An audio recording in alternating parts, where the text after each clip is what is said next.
کیا وہ تھم رہی ہے؟ کوئی اکنامک پالیسی ہمارے پاس پلان ہے موجود؟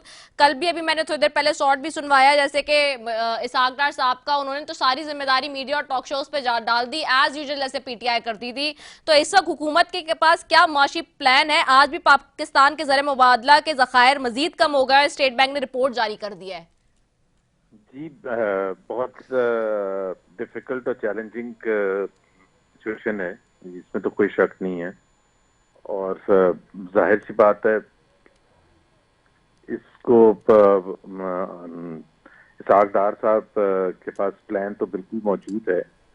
فارن ایکسچینج ریزروز کی آپ نے بات صحیح کی ہے، بہت لو لیول ہے، اور اسی کو امپروو کرنے کے لیے جو انہوں نے کل بھی پریس کانفرنس میں ذکر کیا کہ آئی ایم ایف کے ساتھ بھی بات چیت کر رہے ہیں، اور فرینڈلی کنٹریز کے ساتھ سعودی عربیہ کے ساتھ بھی بات چیت کر رہے ہیں.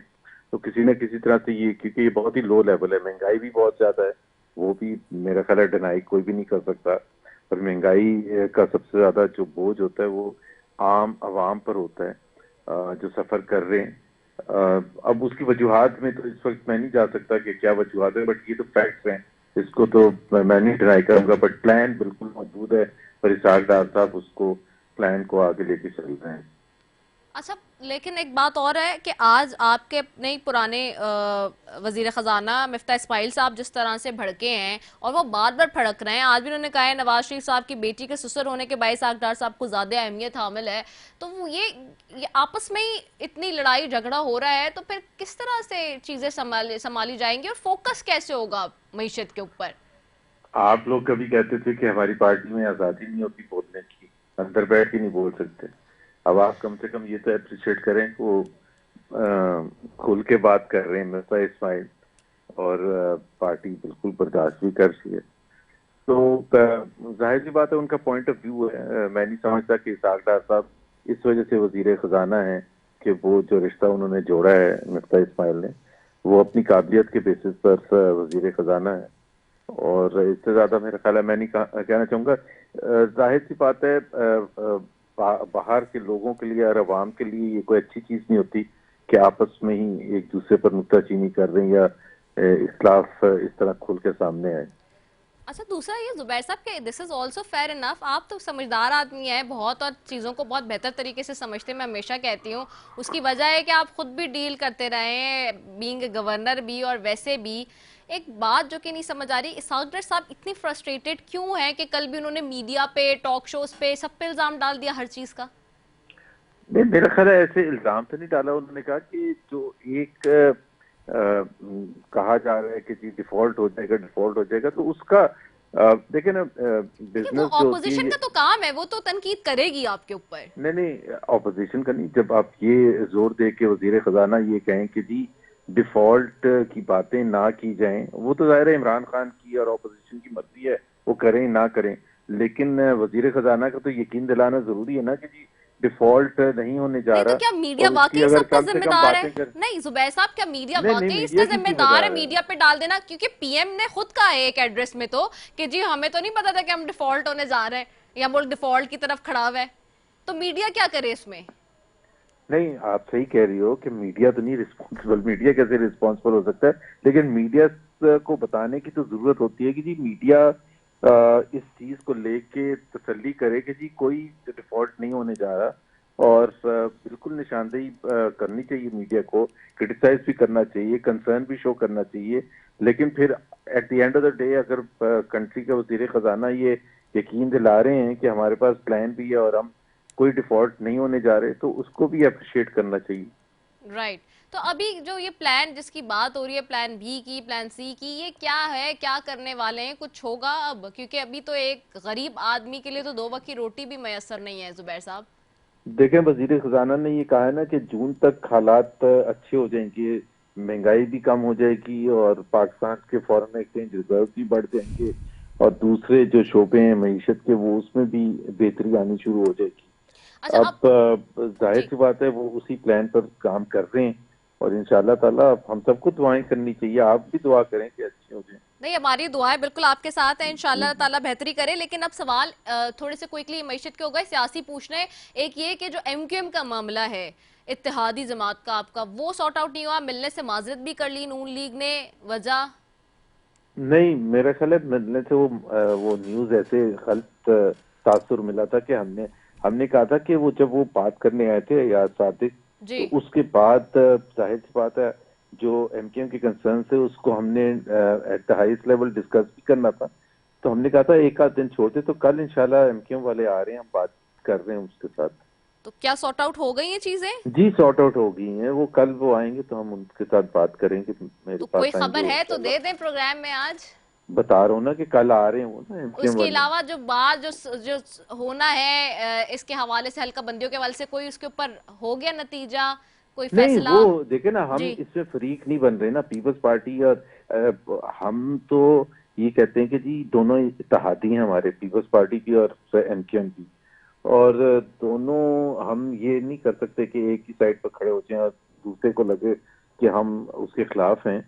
ہم تو بہتری لانے کی کوشش کریں گے کہ دونوں میں اتفاق رائے ہو اور پھر چیزیں آگے بڑھیں۔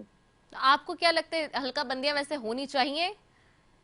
ہاں، ہونی تو چاہیے نا، حلقہ بندیاں ہونی چاہیے، کیوں نہیں ہونی چاہیے؟ ساری دنیا میں ہوتی ہیں، ہر تھوڑے عرصے کے بعد ہوتی ہیں، لیکن اب کیا یہ وقت مناسب ہے جبکہ لوکل گورنمنٹ الیکشن ہو رہے تھے؟ یہ کوشچن ہے، اس میں تو کوئی ڈس ایگری نہیں کر رہا، حلقہ بندیاں ہونی چاہیے۔ اس کوشچن تو صرف یہ ہے کہ کیا عوام کو لوکل گورنمنٹ ایک ملنی چاہیے ٹائم پر یا نہیں ملنی چاہیے، اور یا حلقہ بندیوں کی وجہ سے عوام محروم رہیں لوکل گورنمنٹ سے۔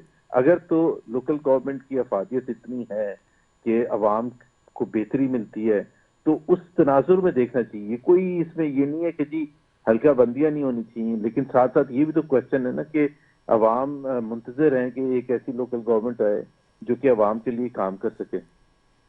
اچھا ایک چیز اور یہ بھی بتائیے گا، یہ ٹیکنوکریٹ سیٹ اپ کے حوالے سے جو آوازیں اٹھ رہی ہیں اور اس کے بعد پی ٹی آئی کا ریئیکشن بھی ہم دیکھ چکے ہیں، اور اب پیپلز پارٹی بھی بڑی کھل کے سامنے آ گئی ہے۔ کل پرسوں حسن مرتضیٰ صاحب نے بہت کھل کے جو ہے کرٹیسائز کیا ہے مسلم لیگ نون کو، حمزہ شہباز صاحب والے معاملے پہ، شہباز شریف صاحب والے معاملے پہ، اور آج بلاول صاحب خود کہہ رہے ہیں کہ جی جلدی الیکشن کی مخالفت کریں تو تاخیر کی بھی مخالفت کریں گے۔ تو کیا کوئی تاخیر کی طرف جا رہا ہے معاملہ؟